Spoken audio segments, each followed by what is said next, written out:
ஐயா நீங்க இப்ப சுற்றுச்சூழலை பத்தி பேசும்போது ஆமாங்க. கழிவுகளை பற்றியும் பேசிதான். ஆமாங்க, ஆமாங்க. அப்ப கழிவுகள பேசணும்னா, முதல்ல நம்ம உருவாக்குற கழிவுகள் கிராமங்கள்ல, நகரங்கள்ல எல்லா இடங்கள்லயும் எங்கெங்கெல்லாம் கழிவு நம்ம உருவாக்குறோமோ, அந்த இடத்துலயே நம்ம அந்த கழிவ பெறணும்ங்க.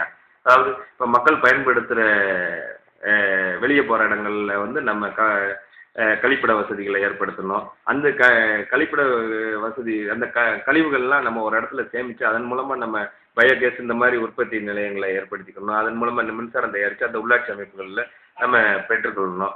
அதுபோக நம்ம கழிவுகள் வீடுகளுக்கு தோன்றக்கூடிய கழிவுகளை நம்ம எல்லாமே பெற்று ஒரே இடத்துக்கு கொண்டு வரணும். இப்போ சாக்கடையெல்லாம் உருவாகுது பாருங்க, எல்லா நகரங்கள்லையும் எல்லா ஊர்கள்லையும் அந்த சாக்கடையெல்லாம் ஒரு இடத்துல குவிச்சு அந்த இடத்துல நம்ம அந்த சாக்கடைகளில் வாழக்கூடிய உயிரினங்களை தவளை இந்த மீன் அதெல்லாம் உருவாக்கணும்னா அங்கே நமக்கு நோய் பரப்பக்கூடிய கொசு இந்த மாதிரி விஷயங்கள்லாம் உற்பத்தி செய்ய விடாமல் உற்பத்தி நிலையிலே தடுக்கப்படும்.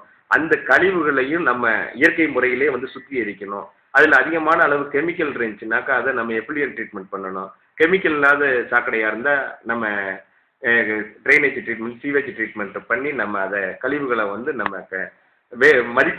மதிப்பிடணும்.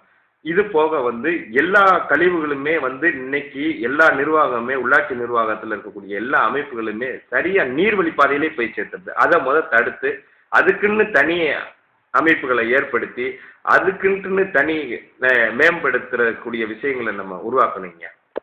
அது போக ஆடு மாடு நம்ம மனுஷன் இவங்களோட கழிவுகள்லாம் நம்ம விலைக்கு வாங்கி அந்த திரவ கழிவுகளை நம்ம உரம், மின்சாரம், எரிவாயு இதுகள்லாம் நம்ம தயார் பண்ணி உற்பத்தி பண்ணி அவங்களுக்கே நம்மளோட வளத்தையும் பெருக்கி வருமானத்தையும் பெருக்கிடலாங்க.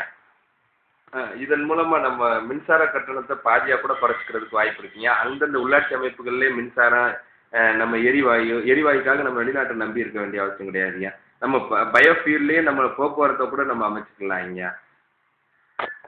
அதுபோக கழிவுகளை இயற்கையால் தெரிக்கும் விதமான சுத்திகரிப்புகளை நம்ம மேம்பாடு செய்யணுங்க. அது ரொம்ப முக்கியம்.